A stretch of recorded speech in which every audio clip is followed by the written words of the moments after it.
அவங்களோட பார்ட் என்னன்னு தெரிஞ்சுக்கோங்க. மெக்கானிக்கல் பார்ட் வந்து எலக்ட்ரிக்கல் பார்ட் இது ஒரு செமி ஹைஸ்பீட் இந்தியால இப்போதைக்கு ஒரு டாப் ஸ்பீட் ஒரு ட்ரெயின். ஓகேவா? இது வந்து சார் சொன்ன மாதிரி 50% ஆஃப் ஆக்சல் வந்து நார்மலா சொல்லி பாத்தீங்கன்னா ஒரு 20 கோச்சை இழுத்துட்டு போறதுக்கு ஒரு இன்ஜின் தான் இருக்கும். அந்த ஒரு இன்ஜின் இருக்காங்க அந்த வெளியில நிக்க வச்சு அப்படி இருக்கும். ஏன்னா மொத்தமா வந்து வந்துட்டு ஒரு இன்ஜின் ஒரு கேரேஜ் ஃபுல்லா எடுத்து போட்டு ஒரு இன்ஜின் தான் ரிப்ளேஸ் பண்ணுவாங்க. அது வந்து 6 ட்ராக்ஷன் மோட்டர் அந்த மாதிரி தான். இது வந்து அப்படி பாத்தீங்கன்னா 20% ஆஃப் ட்ராக்ஷன் வந்து ஒரு பெரிய கேரேஜ் எடுத்து.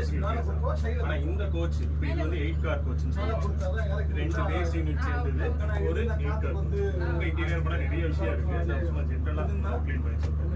அப்போ வந்து 50% off axle loaded with traction